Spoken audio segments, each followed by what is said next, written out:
What's up, everybody? This is Brandon Green, owner of Gold Element Autoworks. Stay tuned. I am about to make content for this Mercedes SL55. I'm about to pull out all that original Mercedes audio, and I'm going to install an aftermarket head unit. It's going to be an Alpine, one of those large screen Alpines. It's going to be very nice, and also an amplifier. I'm going to rewire everything, bypassing all of the fiber optics, audio cables and connections, whatever that Mercedes uses, because the amp itself is faulty. There's no reason to replace that and still be limited to the car audio's capabilities due to the original factory design from 2003. Instead, I put in the aftermarket radio. I use the existing speakers, and I tap directly from the wires, the speaker wires, the output from the amplifier, and I run that directly to the output of the aftermarket stereo. The wattage matches, is good. It's spread out amongst all the speakers. So even though those are low ohm original, I think Bose speakers, they can handle it the way that you wire them in parallel. You split the channels. It evens out very nice, and it's real good sound quality, because the Bose speakers really are good sound quality. You're limited by the factory amplifier in the head unit. So I'm going to do that. That's going to be fun. It's going to be cool. And then I'm going to put an aftermarket kicker amplifier in the back, the old school ZX models. Those are the best kickers from back in the day, with a nice subwoofer, nice 12-inch subwoofer with the ported box. It's going to be pretty cool. So it's going to be some content on that process. So stay tuned. More on the way. Keep watching, keep supporting, keep loving what I do, and I'm going to keep loving what you all do, and keep supporting the Mercedes business, all right? You know what I do. Brandon Green, owner of Gold Element Autoworks. I'll be in touch. Let the project begin. This here is about to receive a whole lot of audio love. Customization to the car audio. It currently has fiber optics. It currently has the factory radio, fiber optics audio system with the amplifier, CD changer and whatnot. But it hasn't been acting properly in quite a while. I think the amplifier itself has shorted out, needs to be replaced. But instead of replacing it and keeping it OEM, I am going to do a customization job. I am going to change out the head unit. I'm going to add an aftermarket amplifier. I'm going to add an aftermarket subwoofer. I'm also going to add a little bit of video to it as well. Let's get this thing started. All right, so this is where I'm picking up at. I followed another YouTuber's video. I've watched this video several times, learning how to take and disassemble the SL interior to get to the amplifier, knowing what to take off, what to remove to get access to this right here. Take all my parts up here. Don't worry, it's not on the paint. I got something up underneath. I'm a little tired just because it's already, it's getting dark outside. It's actually darkening. It's kind of hard to tell right now, but it is getting dark outside, and it's kind of late in the day. It's a little bit after 9 p.m., and I've had a very long day. But the center console, getting the radio out, I had to do that because I'm removing the radio and installing another one. And then, of course, the rear, because I'm getting access to this amplifier, the output. These wires run to the speakers. And that's what I use to integrate the new CD player, or I said CD player, not CD player, but the new multimedia entertainment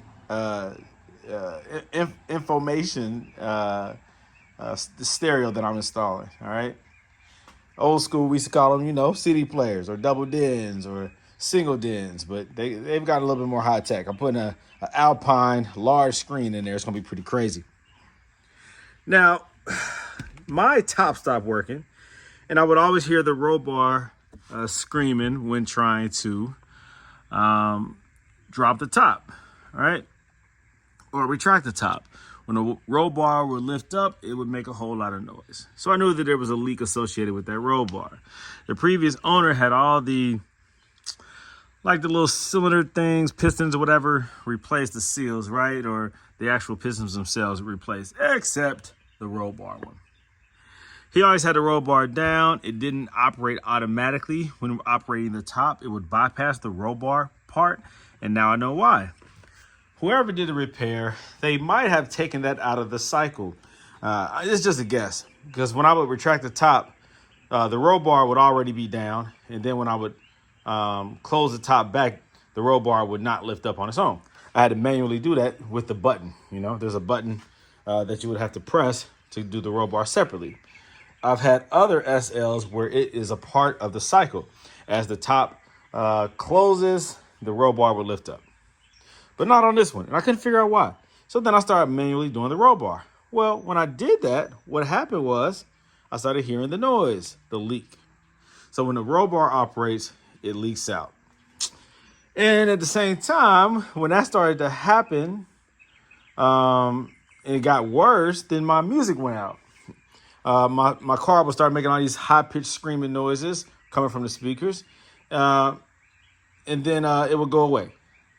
Then I would have my music again. Then it would just go in and out. It would work sometimes it wouldn't. And it started happening more frequently to the point where it started having this high-pitched noise, and all of a sudden the amp was just like, it was done. I mean, whatever it was, I figured it was the amplifier. And lo and behold, the fluid coming out was getting on my amplifier. So if you look down here, it's very wet, right? It's very wet. And it was hard to lift up even after removing the 8mm nuts. It was hard to lift this thing up because the bottom was just saturated and it was wet and it just adhered to this bottom part. It's like a sound deadening thing, or nah, this isn't the sound deadening thing. It's just a barrier. It might be the sound deadening thing that they use. But anyhow, it has stuck to it. It's very wet.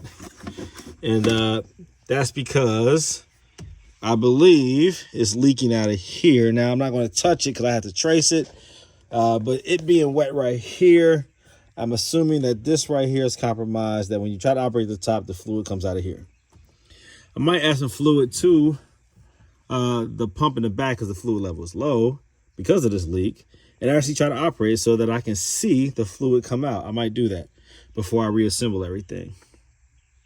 So this fluid got onto the amplifier, I guess enough where it caused it to short out. So at this point, I really don't care because I'm not going to use the amplifier, but it is damaged, and I know why. It's shorted out because of all this hydraulic fluid. So what I'm going to do is remove it. I'm going to bypass, of course, all of this. I don't need this amplifier anymore, and it is damaged. But what I'm going to do is use these outputs. Ooh. All right. I'm going to use these wires in here because they go to the speakers. I'm sure there's a diagram somewhere on the internet. I'll do my research, but that's what I need. I need to find exactly what wires go where, and that's what I will tap into to feed the speakers throughout the car. There's many speakers in the car, and all I need to do is get access to them and run the output wires from the new aftermarket radio directly to them. That's what I did to my CL55. I've done that to another CL500 that I had, another CL500 that I had, and that's what I plan on doing to this G-Wagon. Bypassing all the fiber optic stuff and running aftermarket head unit. I'm going to put an amplifier, but that's going to be for the subwoofers. I'll have subwoofers in the trunk, and I'll run the aftermarket head unit directly to the speakers in the car. All right, so that sucks. This is a low profile. I mean, it's easy for fluid to get in there. That's why a lot of these get damaged because of water. But in my case, it's hydraulic fluid. You see how low this is. You see how the holes right there. All it needs to do is get right above this height here, what, like 2 millimeters height-wise, before it can get into the amplifier. I bet you if I take this thing apart, which I will do, I would love to see what it looks like, how saturated the circuit board is. But it is what it is. And it's funny because I have another one of these, and I bet you if I hook it up, because I took it out of another one that I had, another SL that I took apart. And I bet you if I plug it up, I would have a working system again. But I don't care about that. Listen, it's old school, it's obsolete, it's cool, but not up to today's standard. And I like sound. When my top is down, once I fix that, I want some high quality sound, right? When I'm cruising, I want all the newer tech, media, you know? I like to be able to do CarPlay. I like to be able to go on to YouTube, Netflix, all that kind of stuff. So it's gonna be pretty cool. Plus I'm integrating some screens in here too. So it's gonna be more than just the head unit itself. You know, I like to do that kind of stuff, man. I like to make it personal. This is an awesome car. I'm never getting rid of it. Might as well make it how you want it. I mean, why not? The technology is available. It's not that expensive. It's better to upgrade what you have if you love it than buy new and be left dissatisfied with today's technology. Or not, it's not just the techie stuff, but the engineering, the way they build their cars, the reliability or the lack of reliability when it comes to the newer cars and their stupid engines that Mercedes decided to put in their cars that don't last, like these, the M113K. It is what it is. So that's what I'm doing. I'm going to remove this stuff. I don't need any of it. And I'm going to simplify this. So I'm going to shed a little bit of weight. I already shed a lot of weight when I removed ABC. And I have a much lighter suspension that's very durable. And I won't have any problems. See, I like to eliminate problems. I like to eliminate potential issues and problems. I like to be proactive in that way. I like reliability. You know what I mean? And when it comes to car audio, I know what I'm doing. I've been doing car audio for a long time. Yeah, since high school, I've been doing car audio when I got my first vehicle. So it's what I love to do. And I love how easy Mercedes, really, once you understand how they hook up their systems, like how they do their car audio. I love to be able to bypass that stuff, remove it, and install aftermarket. It's pretty cool. Now, I've never done an install on an SL, but this is going to be a learning experience. I obviously know how to remove stuff. Now, do I know how to install stuff? I've seen some people do like speakers right here. I've seen people like build a box right here. I mean, make this rear purposeful instead of just two storage compartments. Because besides that, what is it? It has two seat belts, you know, that are retract right now. Where'd they go? There they go. I mean, they serve no purpose. I don't even know. What do you use them for? Golf clubs? Nobody can sit back here. So the rear back here really serves no purpose. Some people have built custom boxes back here for speakers. I think that's pretty cool. I don't know what I'm gonna do, but I got the amp out.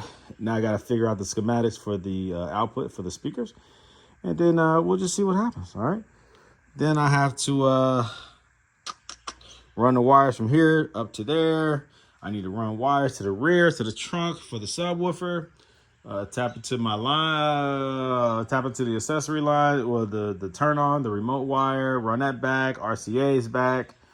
Of course, I have the battery in the trunk, so I already have my ground, I already have my power wire, so that's cool. Amplifier is going to be in the trunk also, subwoofers.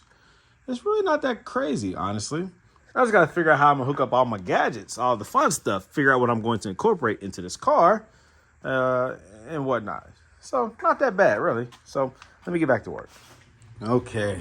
So guys, first off, don't be mad at me because I didn't show you how to disassemble the inside, because there's plenty of YouTube content out there that explains how to remove the radio.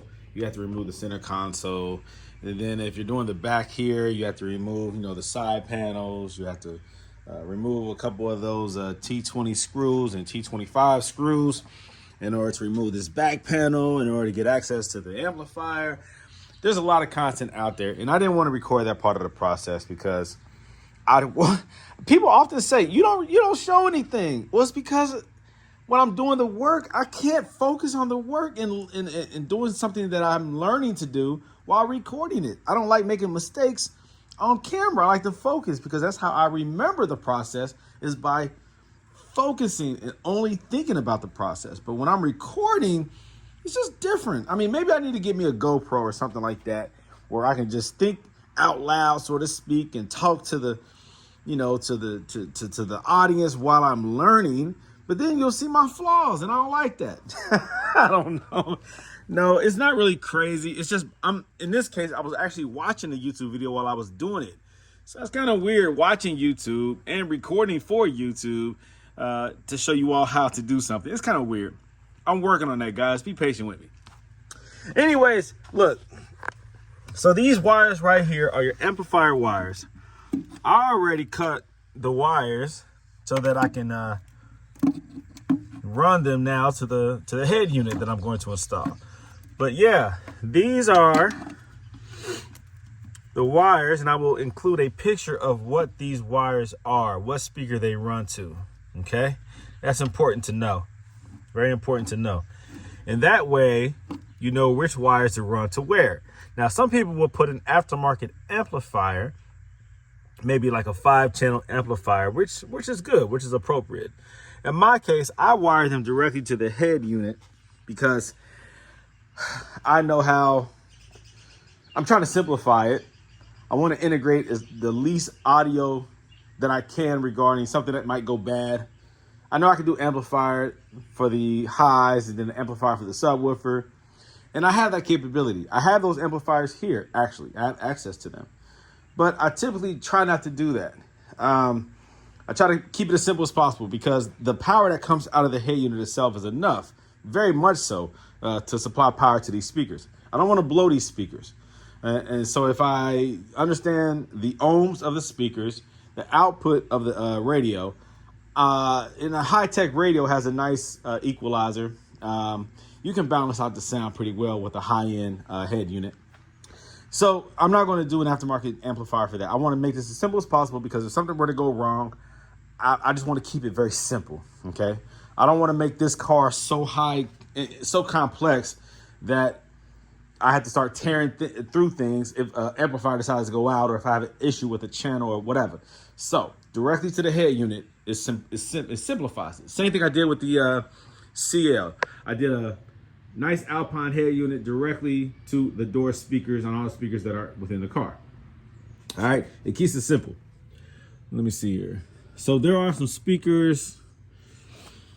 Trying to think here what I removed. All right, let me see. I think where those speakers are at that I used to see. See, I'm thinking out loud. See, I don't like doing that on camera. I'm thinking through a process here. Anyways, let me include that the wire diagram for those speakers again, so you can take a look at them and identify where the speakers are in the car, or at least how they're labeled. And so I have to configure the output of the head unit to the location of the speakers. All right, so take a look at that.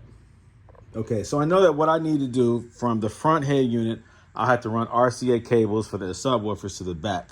I have to feed them through back there. Also a remote turn on for the amplifier. I have to run that back there. The power and the negative is already back there because the battery's in the back. If I'm going to do some video like outputs from the head unit, then I'll do all that up front. Only thing I need to do back here, obviously I'm not going to put the CD changer back. I'm not going to put the amplifier back. It's just going to be pretty much empty space right there. And I'll put everything back together. I did want to give attention to the leak that I have here. So I probably need to add some fluid to the pump, hydraulic fluid, and I'll try to operate that before I put everything back together so that I can see if I can identify the leak, and if so, if I'm going to replace it. I really don't drive with my top down, but it's nice to have all this stuff removed because this is where the problem exists. So if I'm going to fix the issue, this is the time to fix it. I know I want to focus on my car audio, but I said I wasn't going to do this until I took it all apart. Shoot. In one of my other videos, I mentioned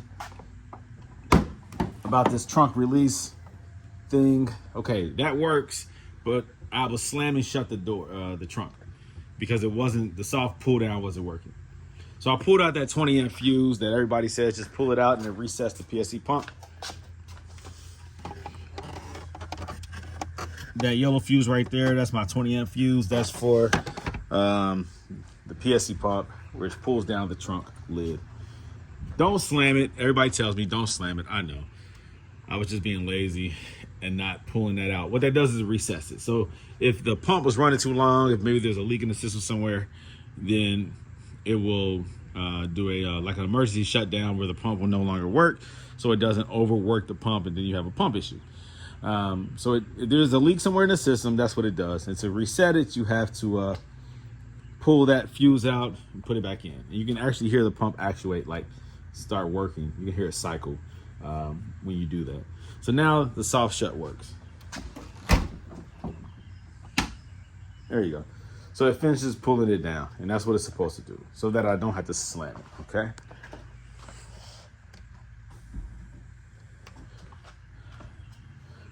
All right, so that works as it should. Ooh. All right. All right, there you go. So that works, whatever. All right, now back to this. So I do need, let me see, the remote turn on. I'll probably run that from the cigarette lighter. I usually do that on these Mercedes because it's hard to find a signal, a wire that's not a signal wire. Most of the time they use a signal wire to turn everything on, but that's controlled by the canvas system. You need something that's direct power, that when you press that button to turn the key, the first press of the button or the first turn of the key, it powers on. And so the cigarette lighter always does. So I run a wire from the cigarette lighter all the way back to the amp. That's gonna be my turn on, the remote turn on. All right. Let me see, RCAs to the back. Okay, so I have a bundle that I use here for my speaker wires. What is this? Is it 18? Let me see. No, how many wires is that? 8. Yeah, so these 8 wires right here. So I usually use, I guess, 2 of these cables if need be to run the necessary speaker wires. Are those thick enough? Yeah, those are good enough. Yeah, the gauge is good enough. The wires that Mercedes use are a little bit thicker than these. Maybe I should have got a larger gauge. I might have some leftover wires that I used before. But yeah, so that's what I'm going to do, is run cable from the rear to the front to the head unit. You guys are probably trying to figure out, like, what head unit am I going to use? Yeah, well, let me pull that out too. This is what it is. Boom. This is the head unit that I'm installing. It's a 9-inch. They also offer this in an 11-inch, and that's what I'm putting in into the G-Wagon. It's the same thing, but the bigger one, the 11. So this is gonna be nice. This will fill in that space on the center console very easily. It's gonna be nice, man. It's gonna be really cool. I'm looking forward to it. So this is brand new in the box. I ordered it, months ago, and I've never opened it. So this is gonna be an experience for both of us, for all of us. Let's see. Okay. You be careful. This thing is pretty expensive. Over $1,000. I don't even know what I'm looking at here.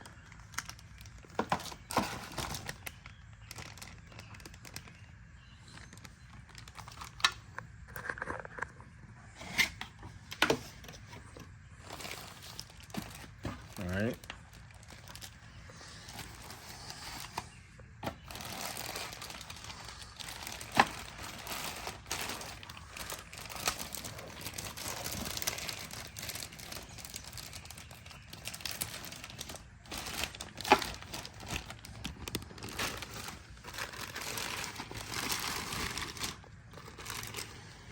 Okay, this is the microphone.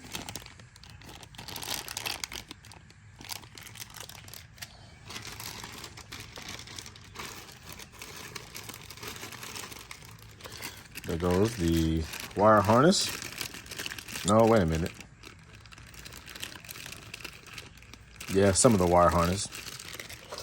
Usually Alpine has several different plugs in the back instead of just one plug. They separate them. This right here, HDMI out, auxiliary remote out, mic in.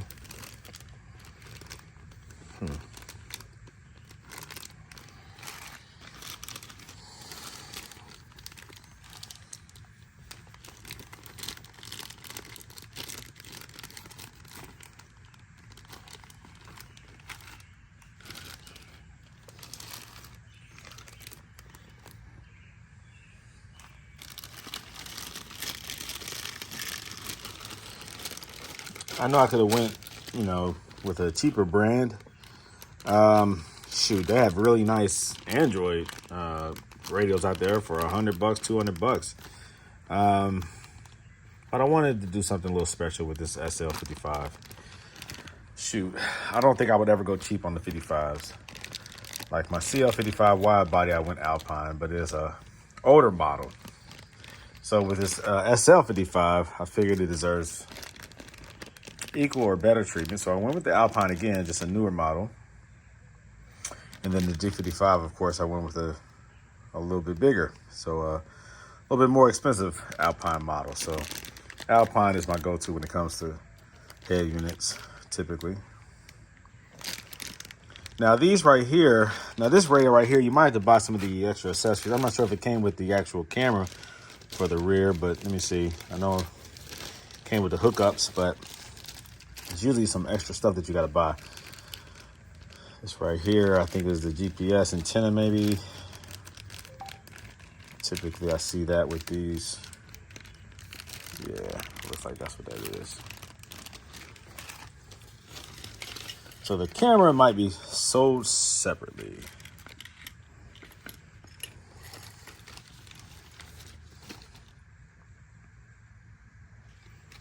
Extra screws. So, all right, well, I guess this is what you probably want to see the most.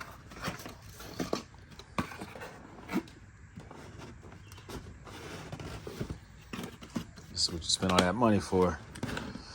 Is there a safe way to pull this out with one hand? Probably not.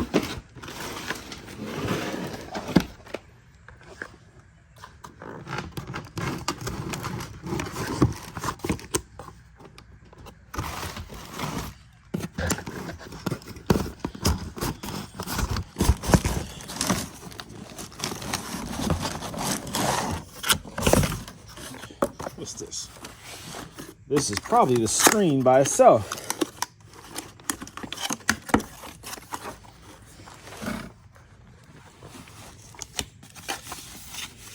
Got some weight to it. They sure package it securely. This is nice. That's exactly what this is. It's a screen.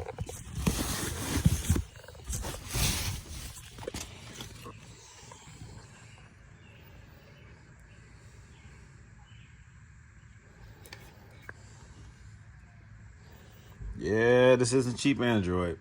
You see, I have some Android units where the screen is separate.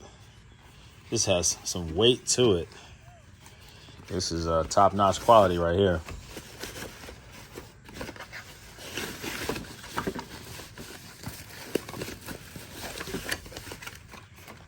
Put that off to the side.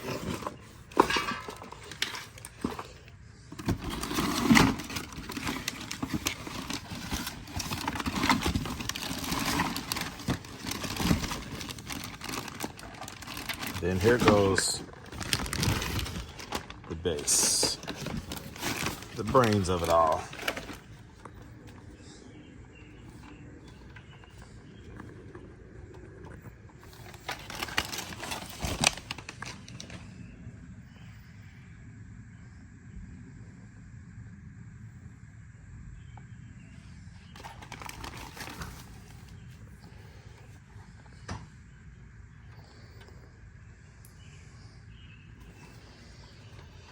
You spend more, you get more. Yep. You spend more, you get more. All right. So I got it. And there you go.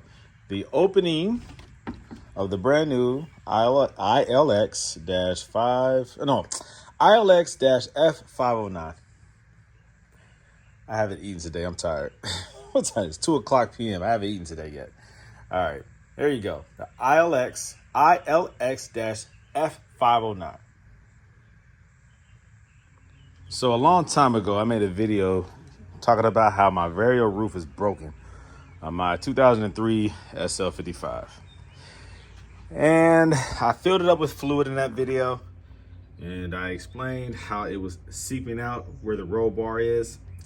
And I was going to get around to fixing it once I diagnosed exactly where the leak was at.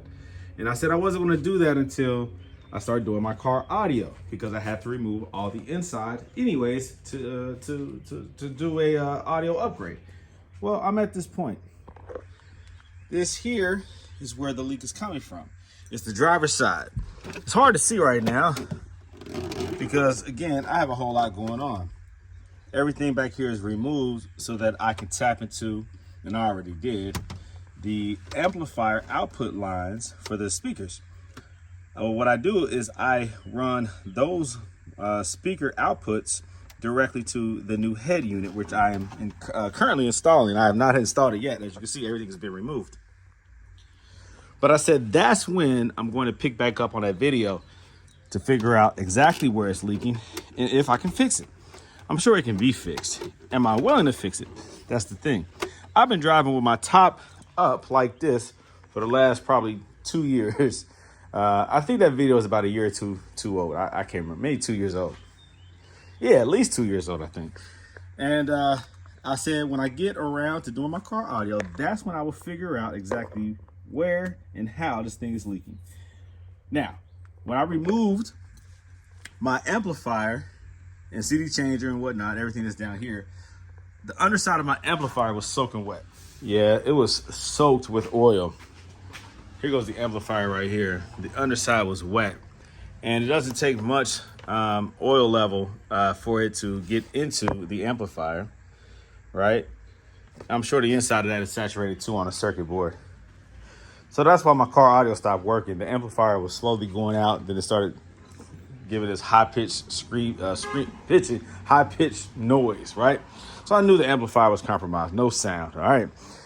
Well, again, that's been removed. Now I can see what's going on with that roll bar, right? Where the connections are. And what I'm doing is adding fluid to this pump right here so that I can activate the top, and I'll be able to see exactly where that fluid is coming out at. Now, it's a lot of fluid obviously coming out because it lowers the level of this pump pretty rapidly, and it struggles pretty bad. I don't have any leaks anywhere else. The previous owner replaced all of the, I guess, the pistons or the valves, seals, whatever you call those things, throughout the car. But this right here was not obviously taken care of, the roll bar. So I am going to do my own little diagnosis and figure out exactly where this leak is coming from and what it is that I need to do in order to repair it. I have seen some videos on YouTube explaining how to make that repair, and it's pretty invasive. It's pretty involved. But right now, I'm just adding some fluid.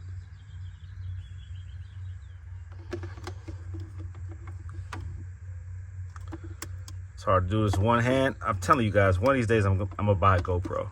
I'm gonna buy a GoPro. Let me pause this video, add some more fluid. All I'm doing is just sucking this up with this syringe, putting it into the hole right there, and slowly pushing it back down. All right.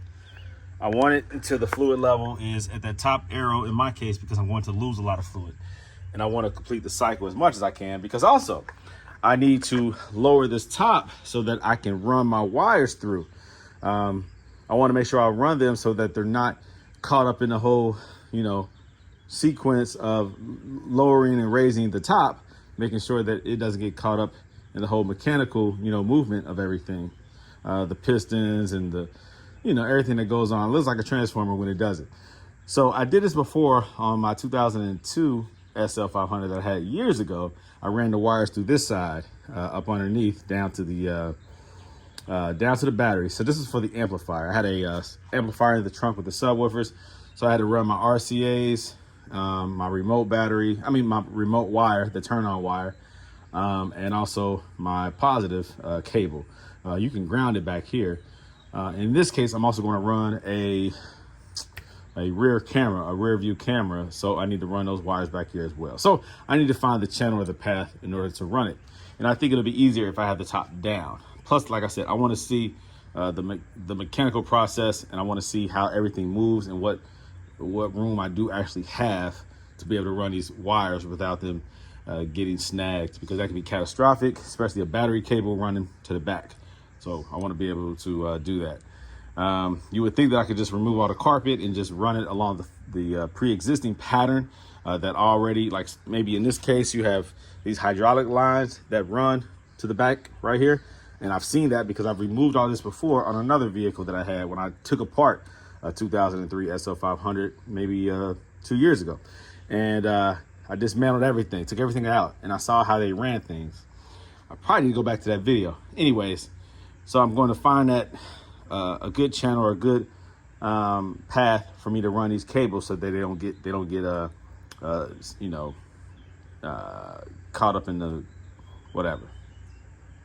So they don't get snagged or torn or damaged or whatever when this thing opens and closes. So let me get back to what I'm doing. I'm gonna pause the video so that I can add more fluid. And then what I'm gonna do is I'm going to, I have to reinstall the center console. It's sitting over here. It's a mess in here, guys. There's a lot going on. The center console right here, I have to reconnect so that I can activate this switch, right? And yeah. All right, so let me pause the video so that I can go ahead and add this fluid, and then I'll pick back up once I put the center console back in and I actually activate it, and we'll see where that fluid is coming out. Okay, so this is going to be real time, me trying to activate this top while watching to see where it's leaking from. I have some light shining on it. Let's see how far I can go. Let's see if this even works. I did plug this up right here. Hopefully those two connections right there, those two plugs allowed me to activate the top. Hopefully I don't run into any unexpected issues. Let's see. This is push start, foot on the brake, start her up. All right. So now, let me see if I can activate. Okay, it's gonna go down. Let's see here. The roll bar has to go down. Let's see here. I'm gonna pull back on the lever and see what happens.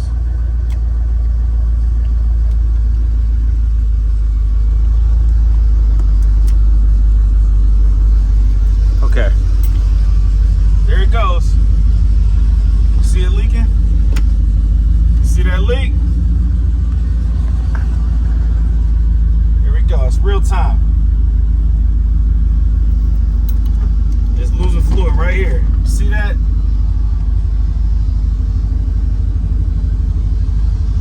That's crazy.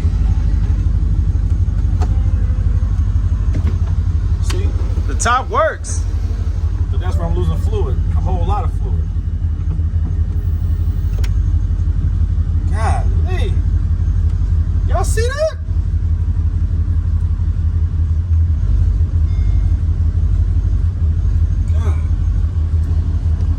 Ah, that sucks.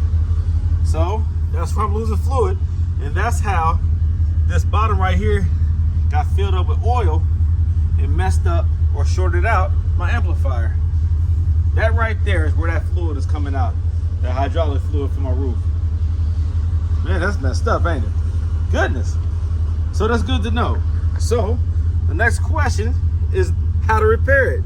You got to remove this right here, the seal or the valve or whatever it is, the cylinder, it's in there. It's in there. So how far am I going to go to fix this? We'll see. All right, and coming back here, as you can see, look how much fluid I've lost. I had it up to the second arrow, the top arrow, and it's all the way down to the bottom arrow now. I had it at the top arrow, now it's at the bottom arrow. So that's how much fluid I lost just in that process.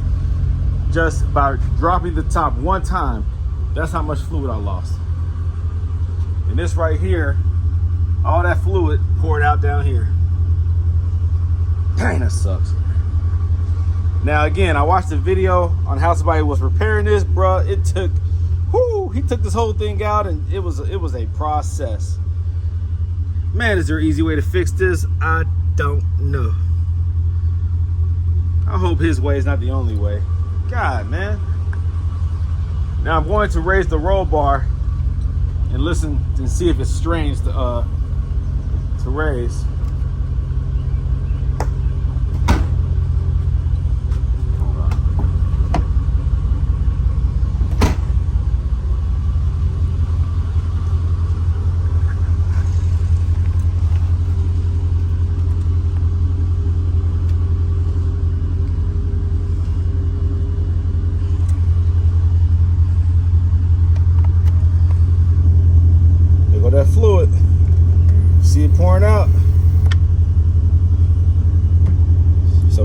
malfunction is going to cause that fluid to pour out just like that.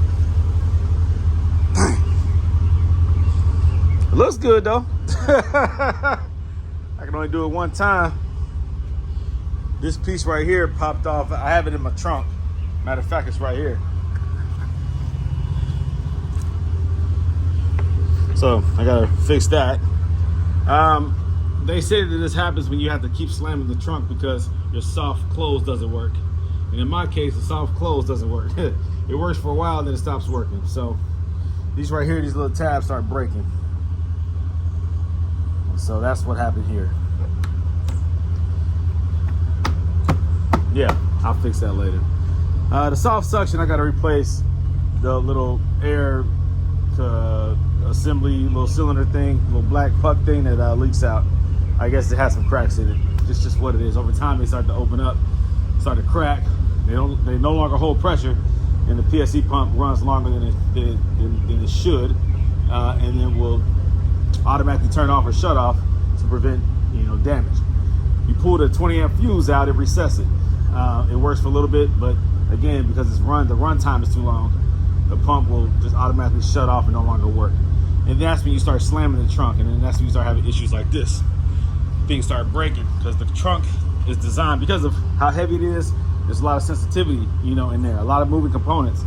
And so it's very fragile, especially over the years, plastic becomes brittle. And so you don't want to have to keep slamming it or things like this happen. All right.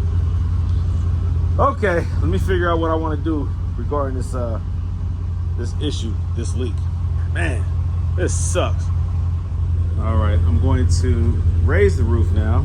As beautiful as this is, I would love to keep it lowered, but I'm trying to run these wires through, and I did not get the access that I thought I was going to. I think I get better access with the top up, but at least I also see what goes on. And I'm probably going to stop the raising of the top midway so that I can also get a clearer view of my access. But I'm going to go ahead and close it back. Let's see here, push it down, and I'm going to record also the flow.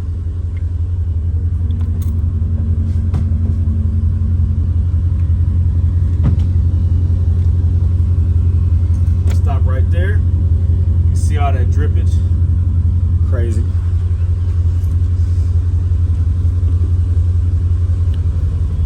Just look at it midway. Okay. Just looking at the operation of it.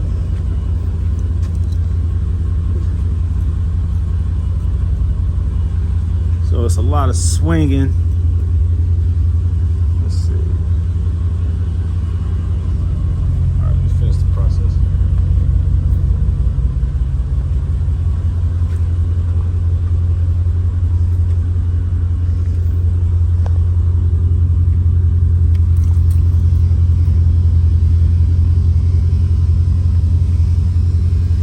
I'm gonna stop it right there.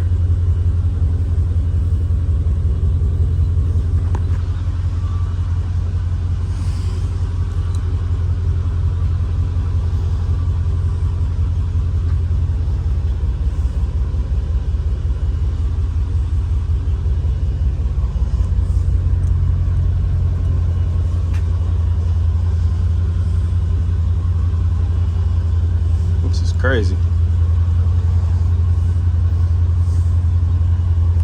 So all the mechanical assembly is up here. Down here, this is the roll bar itself. All right, so this is stationary. The roll bar did have to lower in order for the process to begin. So I just gotta keep that in mind. Keep everything clear from that.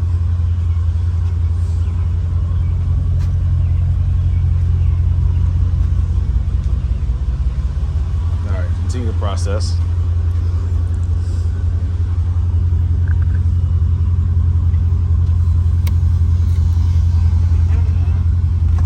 Oh, my head.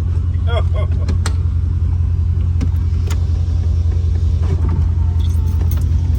Oh, that flew up.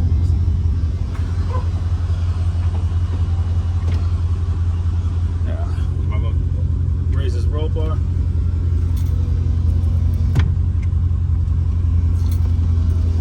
All right, so the roll bar is going up. I'm losing a lot of fluid right there.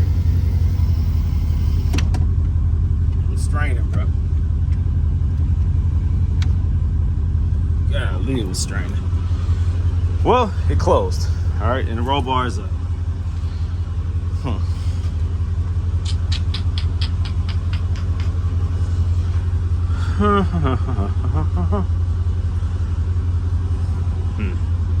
All right, well, that's that. All right, I found a hole, y'all. Right here. That's right. Pull this padding down right here. Can you see it? I'm sorry. Pull that padding down right there. It exposes a hole that allows you to feed the line through there. So I'm gonna run my lines through that. This will be my power line for the amplifier. I'm not gonna put a big amplifier in there, probably like a 750, a ZX 750.1 or 0.2, whatever they call it. It's 2-channel kicker. All right, so that's gonna be nice. That's a nice place to put it right there. Boom, perfect. I'm gonna run all my wires through that hole right there to the trunk. As you can see here, it's down low down there, right there. You see that right there, there you go. Perfect, man, perfect. So it's gonna run low up under this carpet and I'm good to go, baby. So you see what I did here. Here go the amplifier wires, the output wires for the speakers. And I ran them to these right here, these cables, these wires, which are gonna run to the front. And so I have to simply identify what each set is in the colors. All right, and then match them up in the front. So I'll run these. Can I go up under the carpet? I might be able to take it through here, try to run it up to the front, and just keep it in the center console. That's what I'm gonna probably try to do to the radio. So I use that same channel, that same path to run my other wires, like the trunk, the wires that are going back to the trunk, the remote wire, the camera wire. Of course, I have the power wire that I'm running over there. All that stuff will run onto the other side. So this is cool, man. This is cool. I found a path. So this car is small and it's really tight, right? So it's hard to work inside of here. I'm not even a big person. I'm like 5'9", about 200 pounds, 195, something like that. And I'm having a hard time reaching in here, just moving these seats back and forth. The seats don't go all the way forward, right? They stop like right there. So it just makes it real tight and awkward. And try not to break stuff as you get in and out.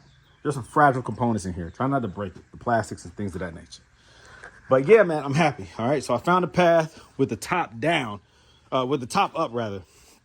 I was able to identify the path and make sure that there's no hardware or any mechanical parts that move that might impede or cut into this power line, because you don't want that. So I'll make sure I have a fuse on there anyways, before it gets to the battery, just in case, you know. But yeah, everything should be nice and smooth. It's gonna tuck and run up underneath and I'm good to go. You know what? I am tripping. I am so, golly. Why am I running a power cable all the way back from the front? I'm tripping. This is not a standard automobile with batteries in the hood. You see, I've done installs over the years, man, since high school. We're talking about almost 30 years ago. I've been doing installs on car audio. And I'm so used to running cables, like power cables from the front battery to the rear, that's what I was in process of doing. I'm tripping. The battery's in the trunk. And guess what? The amp is in the trunk. I don't need a power cable from the front to the back. But you know what? It's cool because it gave me a pathway. This being as stiff as it is, as thick as it is, allowed me to find out, you know, to be able to run it through here and end out on that side. So what I'll do is I'll attach any other wire that I need to run to the back to that. The only thing I need to come back here are RCAs from the radio to the trunk, a remote wire, and also the camera wires, right? That's it. I'm tripping. That's it. I don't need a power cable running from the front to the back because the battery is located right there. Man, I'm tripping. I'm glad I caught myself. I don't know. So much going on, so many things you have to consider and think about. I was tripping. So now, instead of having to run a smaller cable like that, I'll probably run a thicker cable in the trunk because I'm going to use a amplifier that can handle a little bit more power. I might use 1,000 watt instead. back here. So I'll use a larger cable. So yeah, I'm tripping. God, the battery's right there. What do I be thinking? Boy, I'll tell you. Hey, listen, I'm glad I don't smoke weed or do any kind of illicit, any kind of drugs, right? Or any kind of, I don't get drunk, you know? I might have some wine every so often just to relax. But, you know, brown liquor and all that, I'll taste it every now and then, but to me, it's nasty. So I'm glad I don't do things to alter my thinking, because it has to stay clear and crisp. That's the only way you're going to accomplish things, is if you keep your mind clear. You can think through processes a lot easier. All right. Not to say that if you smoke weed, you can't be successful, but imagine if you did smoke weed. I'm not trying to say that if you didn't do drugs or alcohol, that you wouldn't be successful, but imagine how much more successful you'd be if you didn't get drunk, you know what I mean? Or get high, things of that nature. So keep your mind clear, because the older we get, the more we forget. And the harder it is to sometimes stay sharp. So keep your mind sharp, guys. Keep your mind sharp. I was tripping. So if you're trying to run wires into the trunk of your Mercedes R230, this is the route that you take. If you're trying to get into the trunk without getting in the way of the mechanics of the convertible top, the Vario roof, when it opens and closes, this is a direct path. So you obviously have to remove the inner paneling to get access to this. This is the passenger side, US. And you see this hole there, it's already there. All right, that hole gives you access to the trunk, right up under the carpet lining, right here. All right, it enables you to be able to feed it through and then run it out. You're going to tuck it back up under the carpet, but all of that is out of the way of the mechanics of the top. All right, so that's a good path. So I fed one line through it, a thicker, harder line, and then just taped the other lines that I need to run through it to it and pulled it through. Now this here is the RCA cable, because I'm installing an amplifier in the rear. This is the remote turn on wire, and this is the rear view camera wire. So that's how I ran it. How do you run your wires to the trunk of your Mercedes R230? Is this the best route? It worked for me. Is this for you?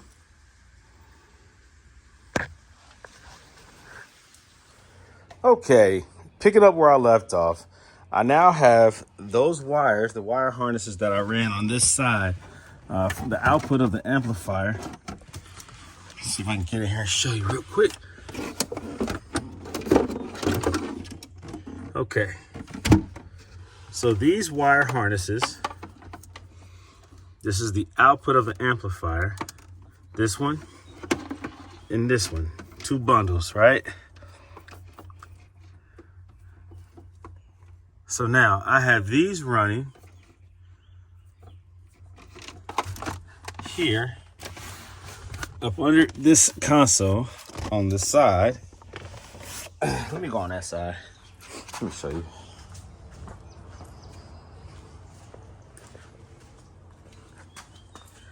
So I have them running up under here to the front up here.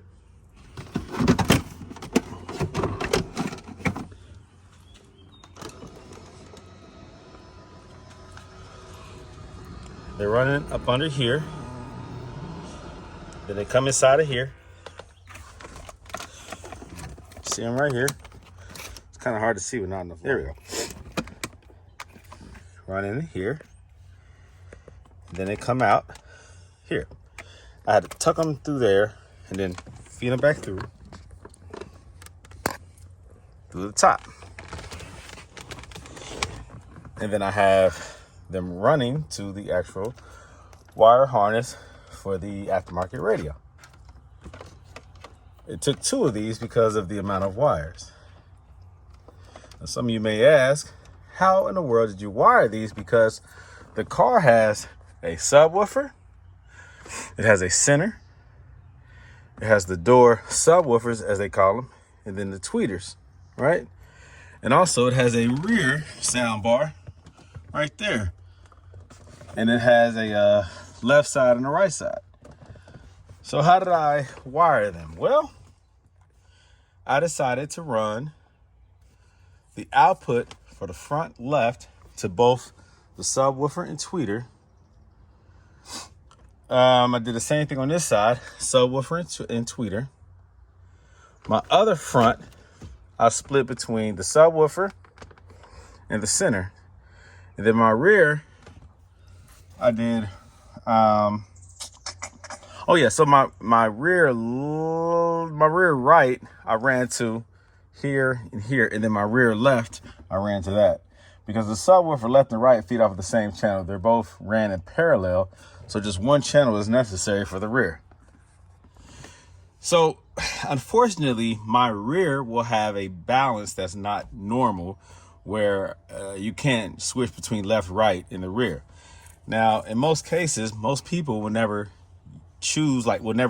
alter the balance. They'll never change more front, more rear, left, right, rear. I can see balance in the front and rear, but not the left, right, rear. So, in my case, the rear will always activate the front, center, and the subwoofer, and then also the rear sound bar. And then my front will always activate my left and right subwoofer and tweeter. If that makes sense to you, good. If it doesn't, I'm sorry.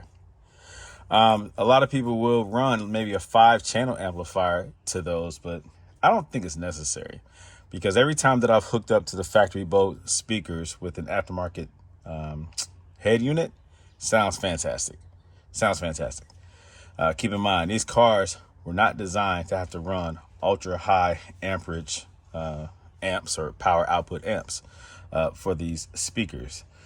Germans, they usually maximize and utilize the sound available, the power output available, by lowering the ohms of the speakers, the Bose speakers, so that you get more sound with less power. So anytime you hook up a newer, updated head unit to these existing speakers, they sound incredible. That's the experience that I've had on these early 2000 models Mercedes. It's just what it is. They make good quality speakers. They make a good sound system, but it's not a lot of power output. So it doesn't take much to bring these speakers to life. And they are Bose. They are high quality. The issues with the Bose speakers sometimes over time is it's just the age. Like the glue, the plastic surrounding becomes brittle. The glue for the magnet becomes brittle because it's old. But the sound quality is fantastic. So if you have, most of these came with good quality speakers. Really, the Bose speakers really are good. I'm telling you. You just have to make sure that you balance out the power output. Make sure you don't run everything in parallel.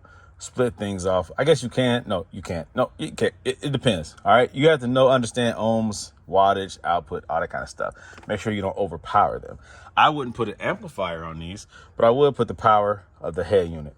Most of those are overrated anyways, just for sale purpose. But the actual like RMS typically is safe on these head units. They just show max power output just for, to brag on their product. But just like amplifiers put like the output, that's how they advertise it. But the RMS is what's important, not the peak. Okay. Anyways, so at this point now, I have this wired. I have this right here. I'm running a bypass to this one. This is supposed to hook up to your brake. This is the brake output, brake signal, so that you can only have access to certain functions such as playing videos and things of that nature when the car is in park. Of course, I bypassed that. This is just 2 additional wires from the wire harness, the cables that I'm going to probably use for something. I just don't know what, but this feeds behind the seat. Everything else, let me see. This is your antenna power. The remote wire I already ran to the back for the amplifier. Also, the camera. Let me see. This right here is for your rear view camera. This right here will be RCA output for the rear amplifier. Let me see. The brake. No. What is it? The reverse wire. I already ran that back. Hooked that up to the harness here. I ran a wire back there for that. Now this is the remote wire. Let's see. Yeah, here goes the purple and white for Alpine. That right there is the reverse wire so that the rear camera turns on. I still have to order Alpine cameras. This unit allows for a front and a rear camera, so I'm going to order those. That'll cost me a couple $100. You can go with an aftermarket one, but you might lose some of the capability. I don't know. They say you get what you pay for, so be careful going too cheap on those cameras. I think I am going to order Alpine though. Just keep it all Alpine. I still am waiting for the bezel, like the surrounding piece right here. I know that the instrument, well, the center console goes right here, but just that cutout has a little design to it, little round shape to it. So I ordered the bezel for that. The screen itself that I'm putting in is a 9-inch, so it's going to probably be as wide as this approximately. So it'll cover most of that opening, but still I wanted to look right behind it. And then hopefully I should be able to still use my cup holders. Those will still be functional. I'm going out of town here for a few days, actually for like a few weeks. So I'm not going to be able to finish this project before I leave. So this is not going to be a complete video. This is going to be the first part of the video. There'll be a part 2. So this is the part 1 of the video, but I wanted to at least give you guys a heads up as to what I'm doing and how I'm doing it. I didn't go into exact detail, like I said, with disassembling the inside. You guys might be mad at me for not doing that, but sometimes I just get into it, you know, and I just don't record the process because I'm busy and I'm into it. And I don't want to, you know, show something that you can easily find elsewhere. I want to make sure that I do it right the first time, so I have to pay attention because this is my baby. This is my car. It's not just a car that I use for video content. This is my baby. So I take my time and make sure I know what I'm doing. But this is going to be nice, man. I have not driven this car with sound in over a year, and I am so looking forward to having some good sound out of this car. Those wires that were here, that were running through that hole, I ran behind this padding just to give a little protection when I put everything back together. This here is not bolted down. It's just laid down. All my wires, again, are tucked away, going into the trunk. They are out of the way.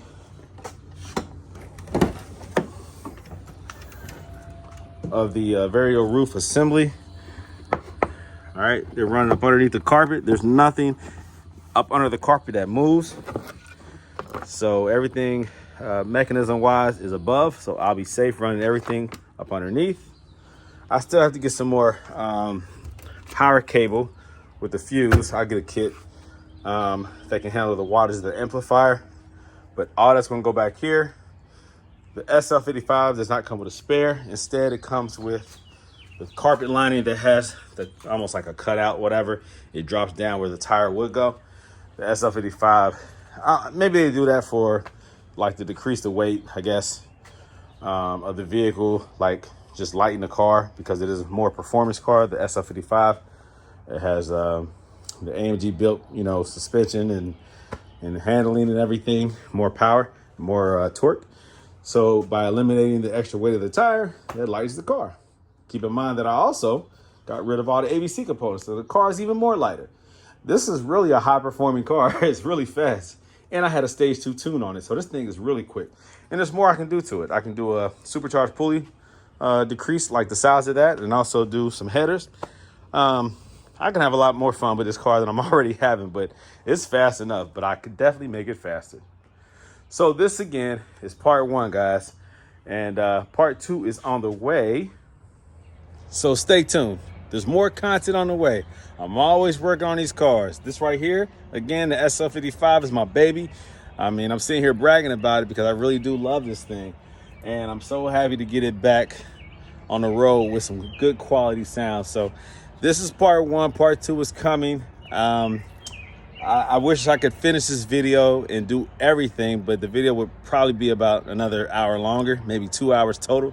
But I'll do a part 2 so that you guys can see the next phase when I start installing the head unit, because that's going to be a little involved. It's not just a typical head unit.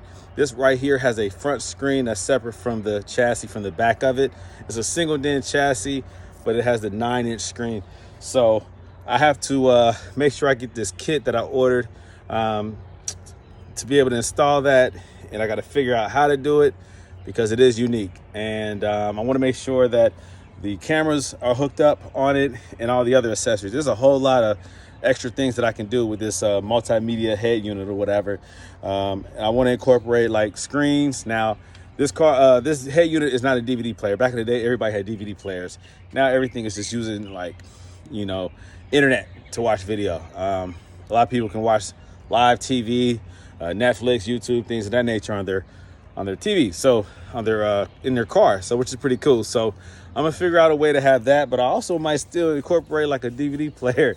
I do have like DVD screens. I might, you know, I just try a lot of different things out. So you guys will see what I do when I do it. Again, this is part 1. Look forward to part 2. Stay in touch. Continue to like, share, subscribe. If you know anybody who enjoys Mercedes content, especially customization, send them my way. Send them my videos, send them my channel, and make sure that they subscribe because I need some subscribers. I'm almost at 10,000. I mean, yeah, I'm almost at 10,000. It's pretty cool, right? Hey, that's a milestone, man. You know, I started doing this out of fun and just doing what I do and now sharing what I share. Yeah, sharing what I enjoy doing. You know what I mean? It became a business. So I love this stuff, man. I love it. And again, that's just the SL55. I have a whole lot of other cars here that I can make content on. So just, I'm always taking on another project. I'm trying to stop buying cars. I'm trying to just enjoy what I have so that I can focus on what I have and really maximize what I have. But you know that there's still a whole lot more going on. So continue to share my stuff. Continue to ask questions. Continue to comment. Continue to tell me what you think and ways that I can improve what I do. I take the criticism in a positive way. I call it constructive criticism.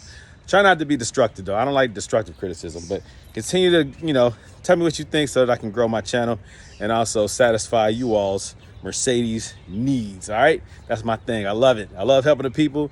Continue to help me to help you. All right. Again, thanks for watching my content. This is part 1. Part 2 is on the way. Talk to you soon.